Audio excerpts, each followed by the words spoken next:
Hello दोस्तों, मेरा नाम सूरज कुमार है और आज हम पढ़ने जा रहे हैं थैरिस्टर ट्रिगरिंग। बेसिकली थैरिस्टर में हम एससीआर पढ़ेंगे और ट्रिगरिंग का मतलब होता है उसे ऑन करना। तो हमारे पास बेसिकली 5 तरीके के ट्रिगरिंग होते हैं। मैं आपको दिखा देता हूँ। पहला है थर्मल टर्न ऑन, फिर दूसरा है लाइट, फिर तीसरा हाई वोल्टेज और चौथा है गेट करंट और पांचवा है dB/dt।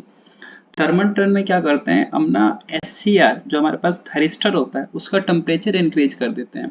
और टेम्परेचर इंक्रीज करने से क्या होता है कि जैसे हम टेम्परेचर को इंक्रीज करते हैं तो हमारे सेमीकंडक्टर की प्रॉपर्टी क्या होती है, टेम्परेचर इंक्रीज होने से हमारा रेजिस्टेंस कम हो जाता है। यानी हमारा जो ट्रांजिस्टर होता है, जो ट्रांजिस्टर नहीं तो थैरिस्टर होता है, वो थैरिस्टर की जो एससीआर होता है, थैरिस्टर की फैमिली में एक एससीआर आता है जिसके बारे में हम पढ़ रहे हैं। जो एससीआर होता है उसमें उसमें क्या होता है, जब उसके अंदर 3 जंक्शन होते हैं, J1 J2 एंड J3। तो जब हम उसको टेम्परेचर को इंक्रीज करते हैं तो जो J2 होता है वो क्या होता है, ब्रेक डाउन हो जाता है ड्यू टू मतलब ऐसा क्या है कि उसकी प्रॉपर्टी है कि सेमीकंडक्टर की जैसे टेम्परेचर इंक्रीज होती है उसकी कंडक्टिविटी बढ़ जाती है और रेजिस्टेंस कम हो जाता है। तो जो J2 है वो फॉरवर्ड वाइस में चला जाता है, तो हमारा जो कंडक्टर जो थैरिस्टर होता है वो कंडक्ट करने लगता है। तो इससे हम ऑन कर सकते हैं, लेकिन हम इसे बेसिकली ऑन करते नहीं है। थर्मल टर्न ऑन का हम यूज इसलिए नहीं करते क्योंकि इससे हमारा जो थैरिस्टर है वो बर्न आउट हो सकता है। उसके बाद आता है लाइटिंग। लाइटिंग का हम यूज करते हैं। लाइटिंग का क्या है कि हम एससीआर के ऊपर, मैं आपको इसमें डायग्राम दिखाता हूँ। देखिए होता क्या है कि लाइटिंग ट्रिगरिंग में क्या होता है कि हम ना एससीआर के ऊपर या जो थैरिस्टर होता है, may it may be SCR और नॉट भी, मतलब हो सकता है कि एससीआर ही हो कोई दूसरा भी हो, डिपेंड करता है। थैरिस्टर के अंदर कई सारे उसके मेंबर्स हैं। तो क्या करते हैं, जब हमें थैरिस्टर को ऑन करना होता है तो उसके ऊपर हम लाइट देते हैं। जब लाइट देते हैं तो उस लाइट को सेंस करके वो ऑन हो जाता है। नॉर्मली इसका यूज एचवीडीसी में किया जाता है, एचवीडीसी ट्रांसमिशन लाइन के अंदर यूज किया जाता है और इससे ज़्यादा इसकी कुछ ज़्यादा एप्लीकेशंस है नहीं। और टेम्परेचर ट्रिगरिंग में मैंने आपको बता दिया कि टेम्परेचर को इंक्रीज करने के बाद क्या होगा, उसकी रेसिस्टिविटी कम हो जाएगी और उसका जो J2 जंक्शन है वो फॉरवर्ड वाइस में चला जाएगा। dB/dt होता क्या है, जब हमारे पास जो J2 है वो एक कैपेसिटिव की तरह एक्ट करता है और जब हम उसका करंट बढ़ा देते हैं ना, मतलब जब हम उसका रेट ऑफ वोल्टेज बढ़ा देते हैं, चेंज ऑफ वोल्टेज, जब हम वोल्टेज को चेंज कर देते हैं तो आपको गेट पे ट्रिगरिंग देने की जरूरत नहीं है, वो सीधा ऑन हो जाए। मतलब वोल्टेज को अचानक से अगर आप चेंज करते हो ना टाइम के रिस्पेक्ट में, तो क्या होगा कि वो बहुत उसमें करंट फ्लो करने लगेगा और वो आपका जो J2 है वो ब्रेक डाउन हो जाएगा। इसका भी हम यूज नहीं करते हैं, ये सारे डैमेज करने के लाइक डैमेज कर सकता है। तो फिर आता है गेट ट्रिगरिंग। गेट ट्रिगरिंग के अंदर क्या है कि हमारे पास 3 टर्मिनल होते हैं, एनोड, कैथोड और गेट। तो गेट को ना ओनली लाइक स्विचिंग पर्पज से ही बनाया जाता है कि हम उसे ऑन ऑफ कर सके, वहां पे इनपुट दे के हम आउटपुट ले सके। तो गेट ट्रिगरिंग का यूज किया जाता है। गेट ट्रिगरिंग क्या है, जैसे हम गेट पे अप्लाई करते हैं, पॉजिटिव टर्मिनल कनेक्ट करते हैं, वैसे जो J2 है वो रिवर्स वाइस से फॉरवर्ड वाइस में आ जाता है। जब हम इनपुट देते हैं, ऐसा नहीं कि मतलब हम हमारे पॉजिटिव कनेक्ट करने के बाद ऐसे हो जाए, तो हम उसके ऊपर इनपुट देते हैं।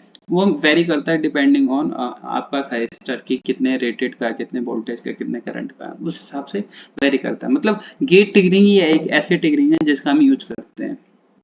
अब उसके बाद देखते हैं हमारे थर्मल ट्रिगरिंग में टेम्परेचर को इंक्रीज करते हैं, लाइट में नॉर्मल लाइट का यूज करते हैं, हाई वोल्टेज में जो मैंने आपको बताया, हाई वोल्टेज में क्या है, हाई वोल्टेज नहीं बताया मैंने आपको, अभी हाई वोल्टेज भी देख लेते हैं। बेसिकली क्या है हाई वोल्टेज में, फॉरवर्ड वोल्टेज, जैसे नॉर्मल आप डायोड लेते हो, डायोड लेके आप पी को पॉजिटिव से और एन को नेगेटिव से जोड़ देते हो। इसके अंदर भी पी और एन का ही कॉन्सेप्ट होता है, बस इसमें गेट नया टर्मिनल आ जाता है। तो पी पॉजिटिव आप जो एनोड होता है और एनोड को पॉजिटिव से और कैथोड को नेगेटिव से जोड़ देते हो। और इसमें जब तक आप एनोड पे वोल्टेज बढ़ाते रहते हो जब तक वो आपको मतलब वो सप्लाई करने ना लग जाए, वो ब्रेक डाउन ना हो जाए। तो ये एक लाइक इसका हम यूज करते नहीं है। आप कहने का मतलब है कि आप किसी चीज पे इतना प्रेशर डाल रहे हो कि जब तक वो झेल ना पाए। तो ये हम इसलिए भी नहीं करते क्योंकि हमारा एससीआर मतलब खराब हो सकता है, इसलिए हम इसका यूज नहीं करते।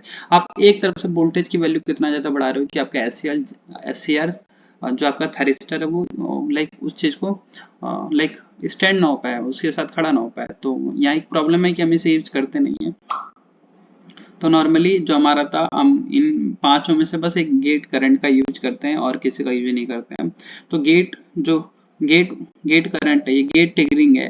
गेट ट्रिगरिंग भी यहाँ पे 3 तरीके के दे रखे हैं। बेसिकली आप इससे ज़्यादा भी होते हैं, यूजेटी के भी काफ़ी सारे टाइप हैं और भी कई सारे टाइप हैं, लेकिन 3 तरीकों के बेसिक हमारे लाइक सिलेबस में है।